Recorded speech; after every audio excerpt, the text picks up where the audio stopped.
Shalom Bapak, Ibu, Saudara sekalian yang saya kasih dalam Tuhan. Kita bersyukur kita boleh bertemu pada hari ini untuk kita boleh bersama-sama beribadah. Kita akan sama-sama mendengarkan firman Allah yang boleh memberikan kekuatan, penghiburan kepada kita sekalian. Mari kita akan sama-sama berdoa sebelum firman Allah disampaikan. Bapa di dalam sorga, Bapa yang sangat mengasihi kami, pada hari ini Tuhan kami datang kepadamu, kami ingin mendengar firman Allah dan merenungkannya dalam kehidupan kami. Supaya firman Allah yang disampaikan boleh memberkati semua kami dan kami menjadi pelaku firman dalam kehidupan kami. Berbicaralah kepada kami ya Tuhan, karena kami siap menerimanya. Di dalam nama Tuhan kami Yesus Kristus, hamba boleh berdoa, bersyukur kepada Tuhan. Amin. Mari kita akan sama-sama membuka Alkitab kita. Firman Allah pada sore hari ini akan saya ambil dalam surat 1 Korintus 15 ayat yang ke-57. Berbunyi demikian. Tetapi syukur kepada Allah yang telah memberikan kepada kita kemenangan oleh Yesus Kristus Tuhan kita. Surat Korintus ini ditulis oleh Rasul Paulus kepada jemaat di Korintus. Korintus adalah satu kota kuno di Yunani, kota yang makmur, kaya secara materi. Tetapi di kota Korintus itulah terdapat dosa merajalela. Ada penyembahan berhala, ada dosa seksual, perzinahan. Oleh karena itulah Paulus perlu menulis surat kepada jemaat di Korintus untuk mengarahkan bagaimana sikap hidup orang-orang di Korintus pada saat itu. Kita boleh bersyukur kepada Tuhan kalau kita boleh melewati hari-hari kita pada hari ini. Beberapa waktu yang lalu kita masuk dalam ibadah penghayatan bahwa Yesus bangkit dari kematian.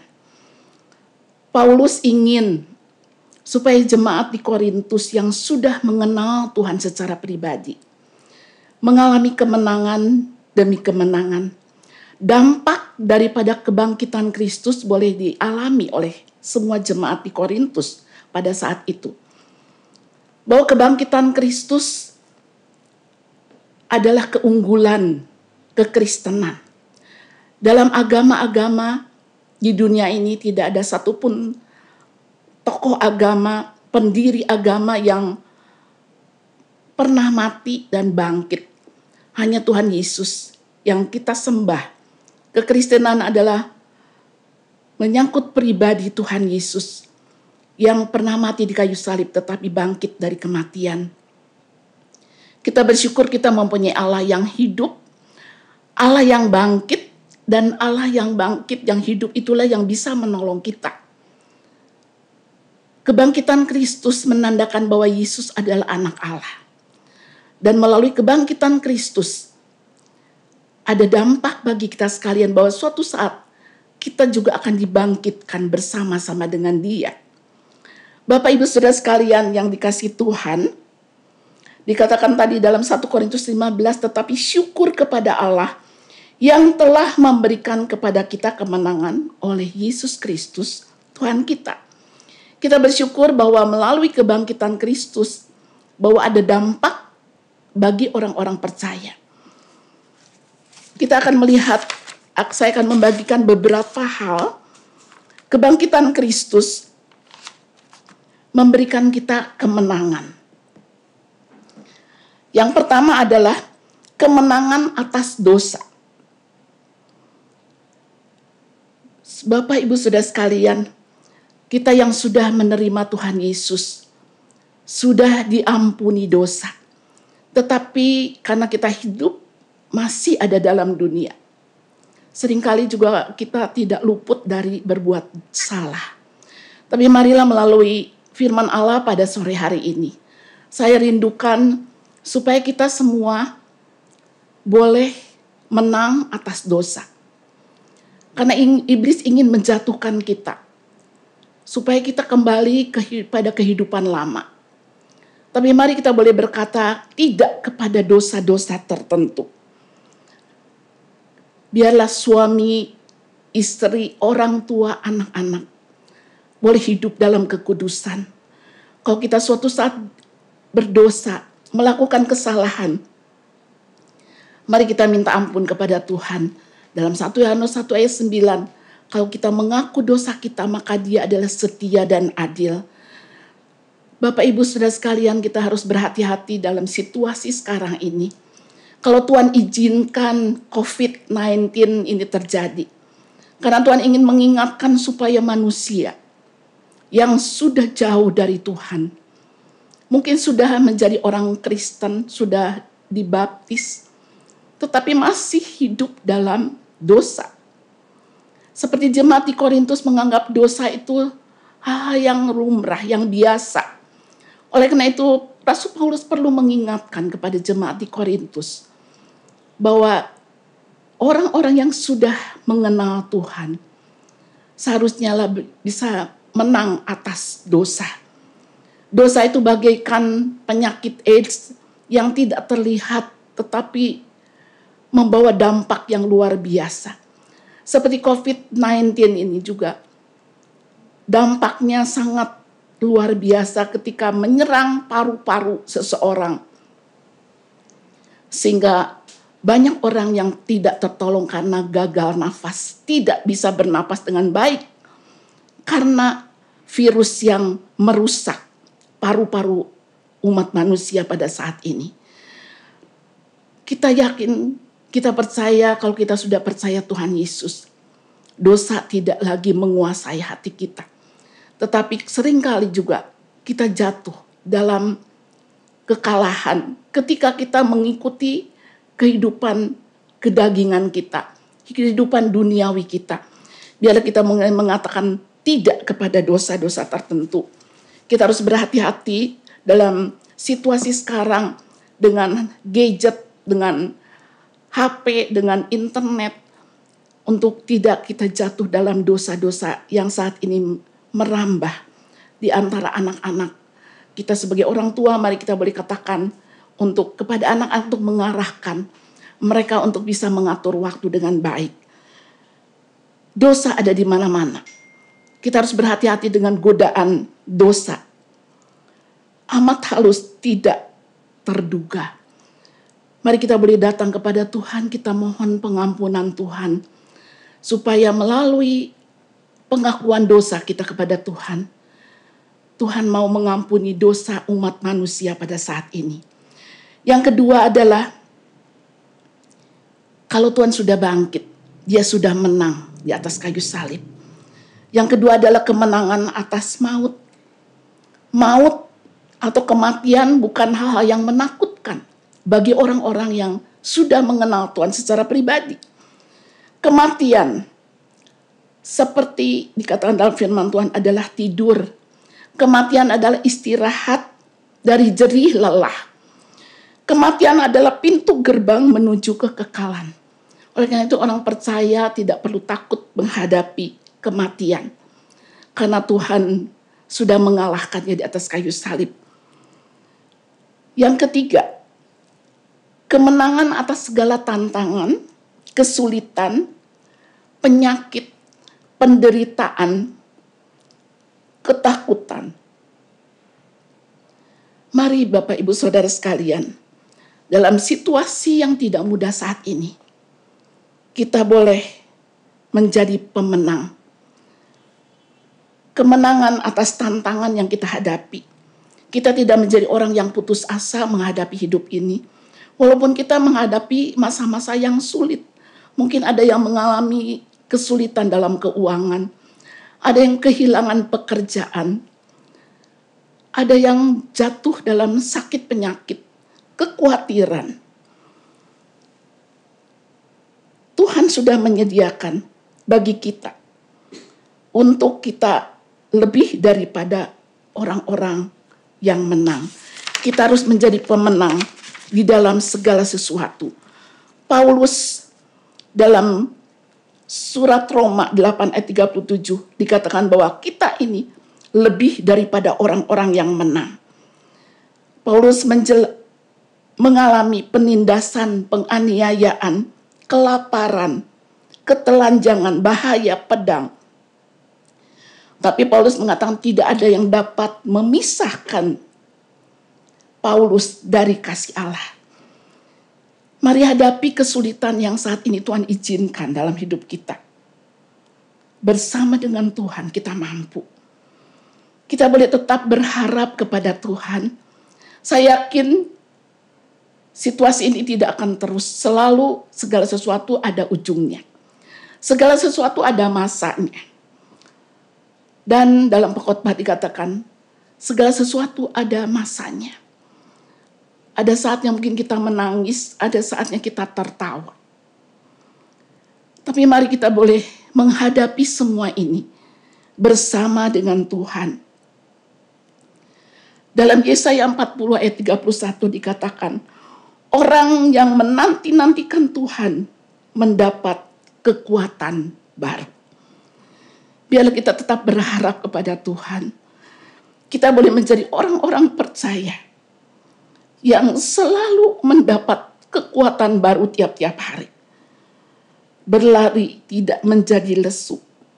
Berjalan tidak menjadi lelah. Mari kita boleh berharap terus kepada Tuhan. Kita akan berlari terus bersama dengan Tuhan. Dan kita boleh mempersiapkan kehidupan kita.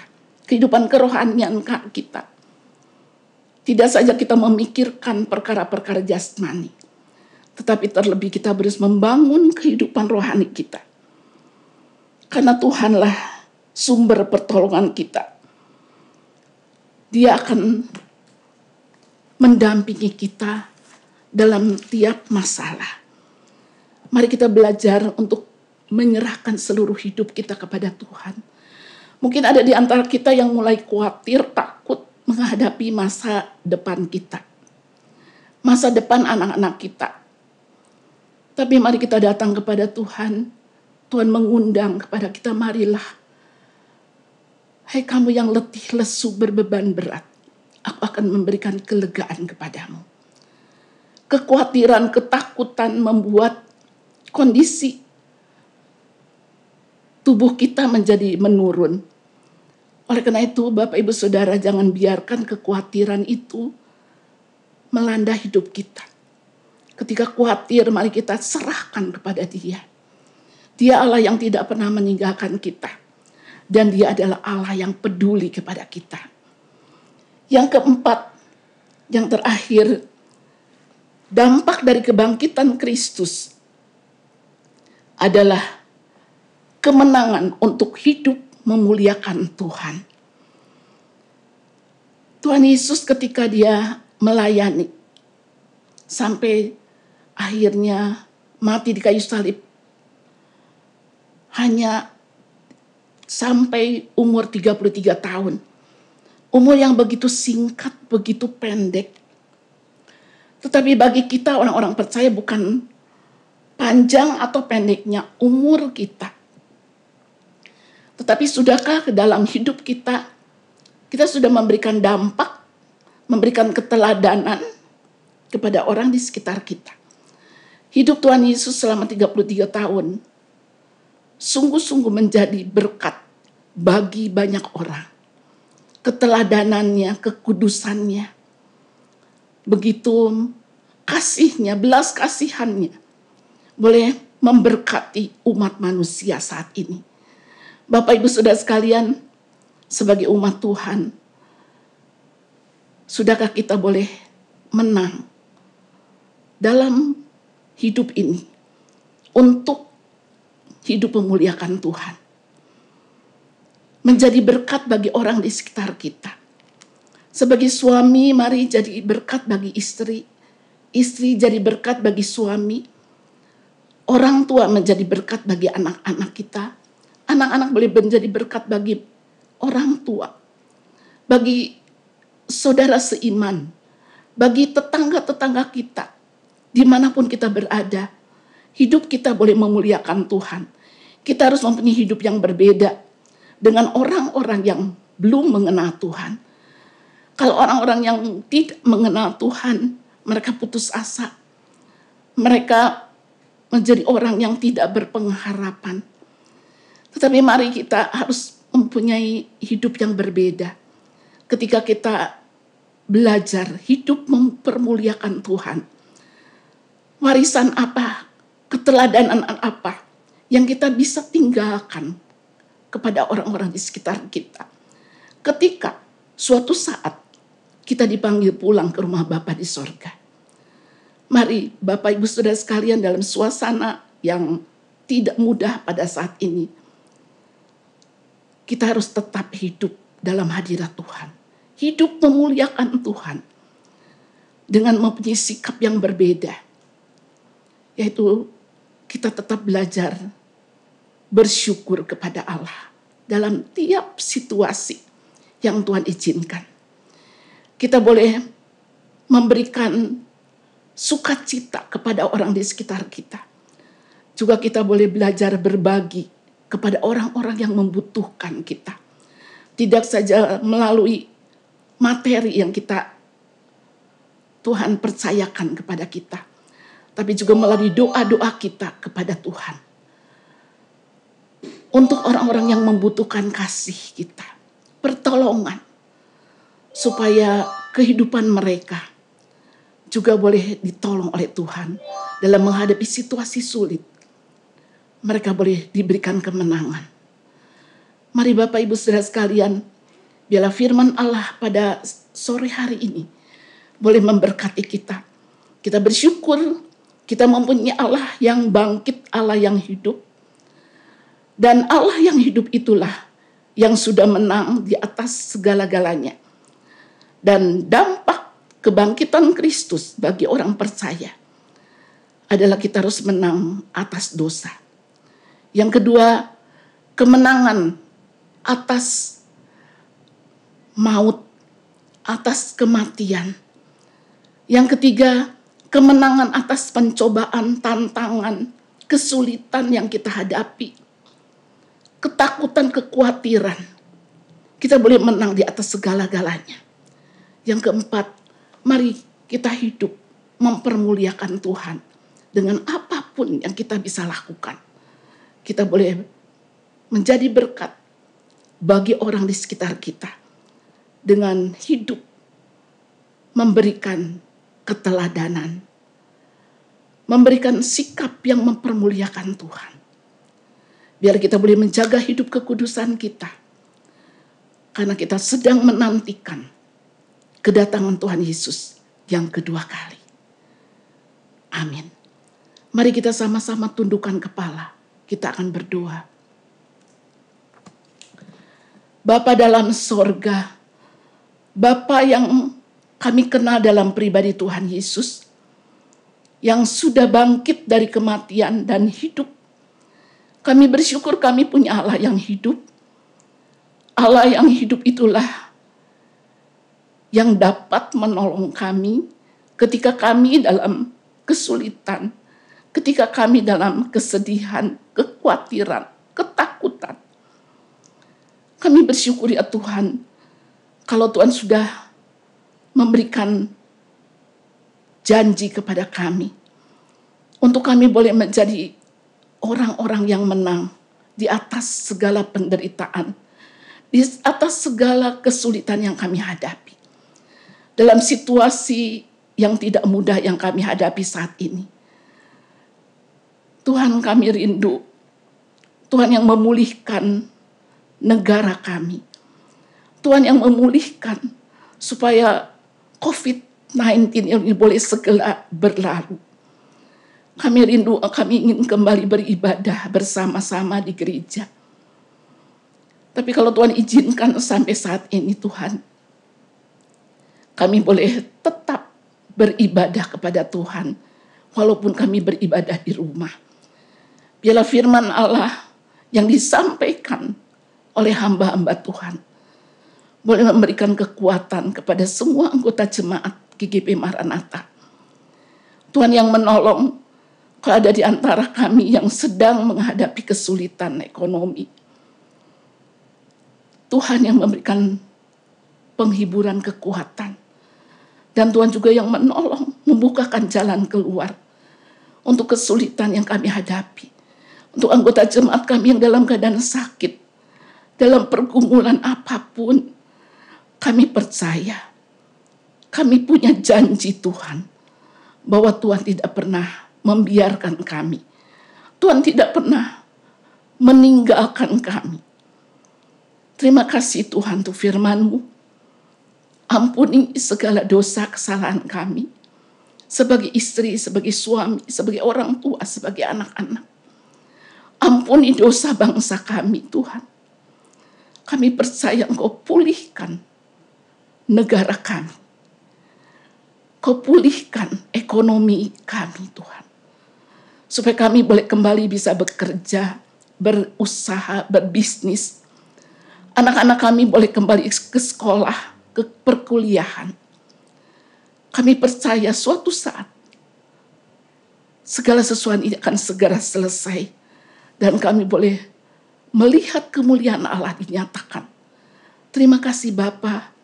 Hanya di dalam nama Tuhan kami Yesus Kristus, hamba boleh berdoa, bersyukur kepada Tuhan. Amin. Tuhan memberkati kita sekalian.